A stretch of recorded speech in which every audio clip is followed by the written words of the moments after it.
Hi. There are many different types of maps in the world. Most people are familiar with the typical road map, the one that helped you find where you were going back in the day before GPS and Google Maps or even MapQuest. Remember those? Few of us know that there are also political maps, economic maps, climate maps, and even a map depicting every country England has ever invaded. Oh yes, and spoiler alert, there were a lot of them. But did you know that NASA has something called fluorescence maps, which measure chlorophyll fluorescence light and offers a new view of the world's land plants? These maps are based on data collected from the spectrometer aboard a Japanese satellite and are the first to focus on land vegetation and to cover the entire globe. Chlorophyll fluorescence offers a more direct window into the inner workings of the photosynthetic machinery of plants from space. With chlorophyll fluorescence, we should be able to tell immediately if plants are under environmental stress before outward signs of browning or yellowing of leaves become visible. So said Elizabeth Middleton, a NASA Goddard-based biologist and a member of the team that created the maps. Joanna Joyner of the NASA Goddard Space Flight Center says humans can't see this light. Our eyes just aren't that sensitive. To see the light that's emitted from plants all over the world, we have to use scientific instruments that are placed on satellites. The quantum theory of quantum physics tells us about the coherence of light and proposes a dual nature of light, meaning that light can behave simultaneously as particles or waves.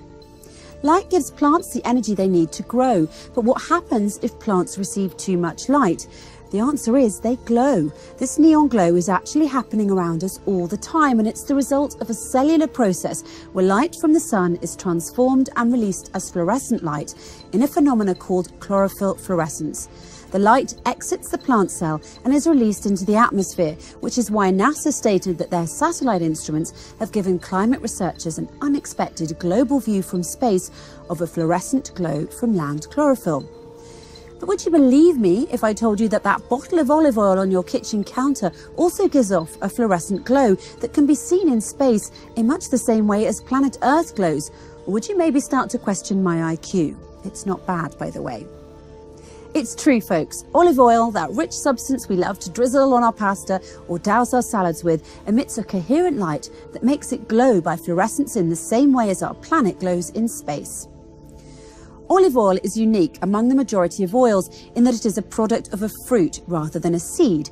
As such, it has a different constitution and naturally contains the green-coloured plant pigment chlorophyll, which is fluorescent.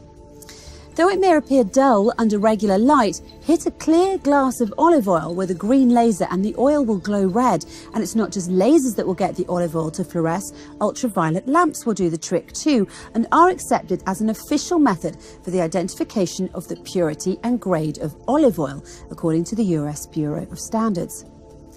But before the existence of these specialised instruments that detect the fluorescent light emitted by plants on planet Earth from satellites in space, or the discovery of the quantum theory that explains how it all works, the Quran actually addressed this issue in a fascinating verse. In verse 35 of chapter 24, the Quran says, Allah, God, is the light of the heavens and the earth. The parable of his light is like a niche, pillar. In it is a lamp. The lamp is in a glass. The glass is like a brilliant planet lit from an olive tree, which is neither of the east, i.e. neither this tree gets sun rays only in the morning, nor of the west, i.e. nor does it get sun rays only in the afternoon.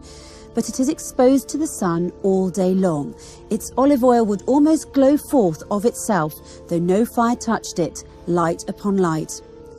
The verse likens the glow of the planet with the glow of the oil derived from olives, as both shine in the same way by fluorescence. Both are also dependent on the same physical phenomenon fueled by quantum physics, and both emit a coherent light.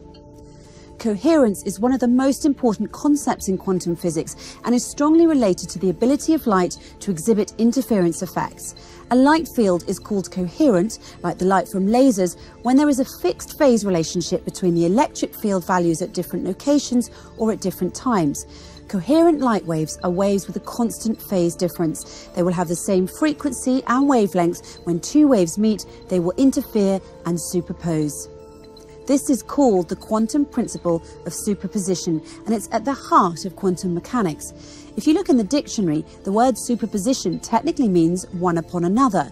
So when God says light upon light in the verse I mentioned just now, he's referring to superposition of light waves, one upon another. The fact that the Quran states that olive oil glows is in and of itself a miracle, as lasers and ultraviolet lamps now used to detect such a glow did not exist back then in any way, shape or form. Although planet is defined as a body that orbits a star, in our case the sun, and produces no light of its own, and although olive oil is dull under regular light, not only did the Quran inform us that they both glow on their own, but the Quran also asserts that they glow in a similar manner. What's more, the Quran refers to it as light upon light, long before the existence of the quantum theory of coherence, which now confirms this superposition of light waves. So the question remains, how could the Quran have known to use such a comprehensive analogy 1400 years ago? Was the Prophet Muhammad a quantum physicist? The answer could only be that the Prophet Muhammad had received divine revelation from God, the creator and originator of the universe.